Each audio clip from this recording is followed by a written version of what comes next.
All right, well, if you're looking for something to do this weekend, well, why not considering planting a tree? Trees for Life is launching a major fall campaign to plant over 74,000 trees right across the country, and nearly 3,500 will be planted right here in the Whitby, Markham, and Vaughan area. So with more on the benefits of fall tree planting and how you can get involved, we are joined by expert gardener and president of Trees for Life board, that is Governor Mark Cullen, and Marina Dimitriadis, executive director, Trees for Life. Mark, Marina, great to have you here today. Nice to talk to you about this. We were talking about the Leafs in the break, the Toronto Maple Leafs, but of course Trees for Life is looking to get more sort of a leafiness in and around our communities here. Let's start with you about this initiative here, because you want to plant a whole lot of trees right across the country here, but what's happening closer to home this weekend? We've got a number of community tree planting events this weekend. We've got two in Whitby, one in Vaughan, and one in Markham. All right. So we've got a lot of volunteers coming out. They're ready to roll up their sleeves and get their hands dirty and help us plant a lot of trees. And if people haven't already sort of put their hand up to volunteer, can they just come out, show up, go to your website and find out more? Is that the way it works? That's right. It's anybody can go to treesforlife.ca/events, and you'll find a long list, and we'd be more than happy to have somebody come out. Sounds great. Now, Mark, a lot of people, if you're a gardener or think you have a green thumb, you might be thinking, well, why don't we plant in the spring? Why are we planting in the fall? Isn't the better time to do it in the fall or in the spring? Why is this a good time to be planting trees? Well, this is actually the best time to plant trees, Nick. In the spring, yes, and we plant a lot of trees in the spring. But the beauty of the fall that's not appreciated by most humans is that trees love the slow melt of spring.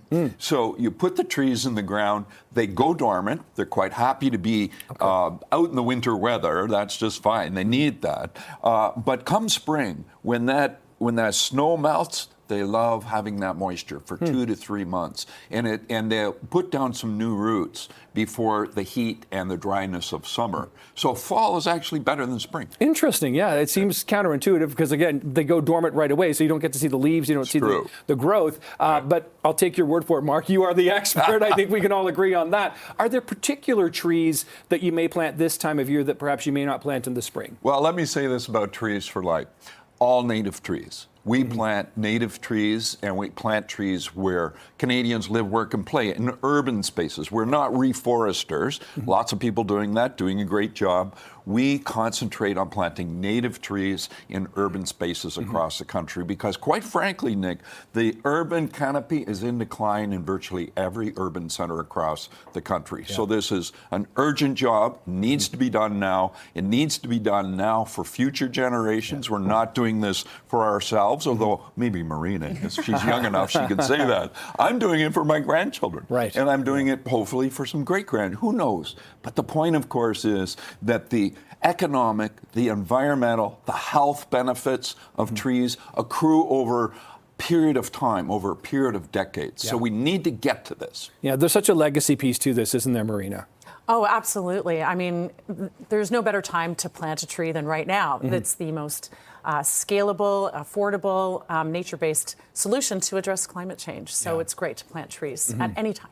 Yeah, you talk about the tree canopy sort of coming down here. I mean, part of that is development, so there's this balance that obviously we're trying to feel here. You talk about also not trying to sort of reforest because other people are doing that, but there's an impact, even if the number isn't sort of, 1 billion trees, which was a goal the government sort of set 10 years ago or so. There's still putting more trees in the ground is helping.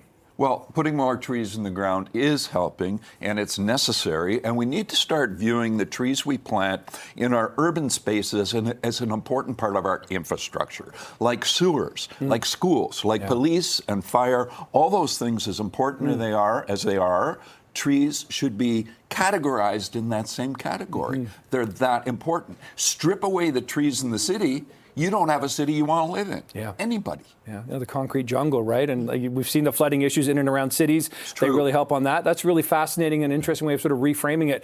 Mark, pleasure to meet you this morning. Thank you so much for this. Pleasure. Marina, good luck this weekend. Thanks so much. Nice to talk to both of you this morning. Good luck this weekend at the events in and around the GTA and across the country as well. Thanks so much. Thank you.